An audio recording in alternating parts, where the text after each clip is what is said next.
आप सभी का मास्टर राधेश्याम सिंह की तरफ से हार्दिक वंदन अभिनंदन। मित्रों, बढ़ती हुई जनसंख्या अपने राष्ट्र के सम्मुख एक बहुत बड़ा चैलेंज है।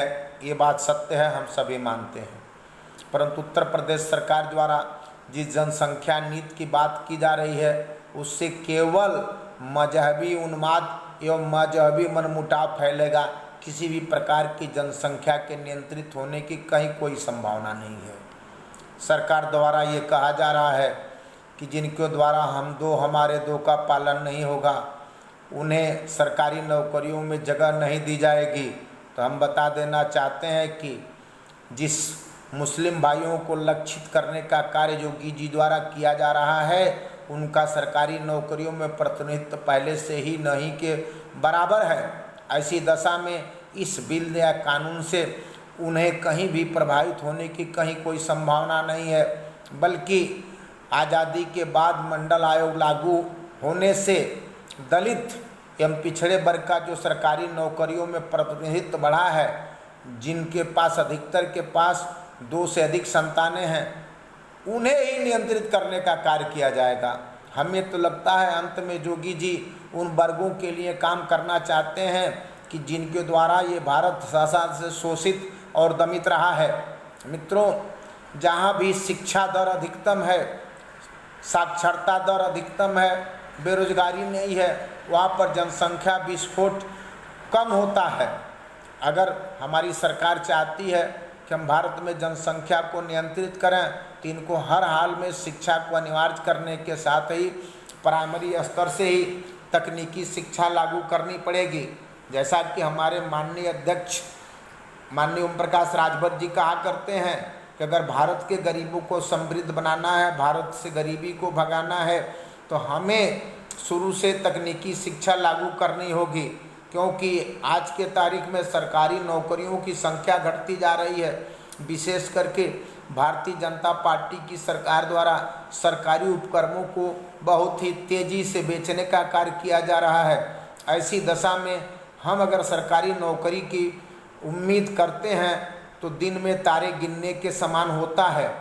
बेहतर ये है कि हमें तकनीकी शिक्षा दी जाए कि हमारे में से कोई भी नौजवान शिक्षित होने के बाद से अगर नौकरी नहीं पाता है तो कोई न कोई अपना रोजगार कर सके। अगर ये बात कही जाती है कि आतंकवाद का जड़ केवल हिंदू मुस्लिम की लड़ाई है, तो हम आपको बता देना चाहते हैं, अगर आतंकवाद की जड़ में केवल हिंदू मुस्लिम का वैमनस्य होता तो आज के तारीख में अफ़गानिस्तान में तालिबान, सीरिया में लड़ाई नहीं होती और अन्य तमाम जगहों पर हमास नहीं होता। जाहिर सी बात है कि कहीं न कहीं आतंकवाद, नक्सलवाद, माओवाद का संबंध किन्हीं और कारणों और कारकों से है, जिसके संबंध में हम आपको बता देना चाहते हैं कि आज पूरे दुनिया को, विशेषकर भारत को पूंजीवाद अपने चंगुल में जकड़ना चाहता है। इन पूंजीवादी शक्तियों के विरोध में ही जो नौजवान सड़कों पर उभरते हैं, उनको किसी न किसी बहाने से गुमराह करके आतंकवाद या नक्सलवाद या माओवाद के दलदल में ढकेल दिया जाता है। आज की तारीख में अपने देश में 97% पूंजी और संसाधनों पर 3% लोगों का कब्जा है और 3% में 97% लोग अपना जीविकोपार्जन कर रहे हैं। मेरे कहने का मतलब 97 रोटी 3 लोगों में दी गई है, जबकि 3 रोटी में 97 लोग गुजारा कर रहे हैं। आप कल्पना करिए कोई देश कैसे मजबूत हो सकता है जब तक कि पूंजी का समान वितरण नहीं होगा। जिन भी देशों में पूंजी का समान वितरण है या शुरू से तकनीकी शिक्षा दी जाती है, वहाँ का नौजवान अपने रोजी रोटी में मशगूल है, जिससे उसको आतंकवाद, माओवाद, नक्सलवाद या हिंदूवाद, मुस्लिमवाद, किसी वाद में जाने का फुर्सत नहीं होता है और वह देश उन्नत करता है।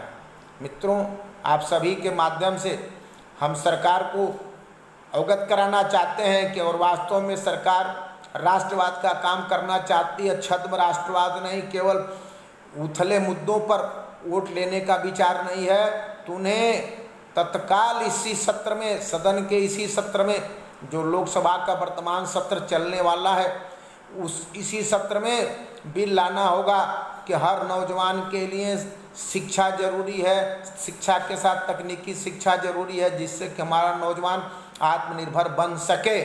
जब तक नौजवान को रोजी रोटी नहीं मिलेगी तब तक देश में अस्थिरता और अराजकता फैलती रहेगी। इन्हीं शब्दों के साथ मैं अपनी वाणी को विराम देना चाहता हूँ। जय हिंद, जय भारत, जय सुहेलदेव।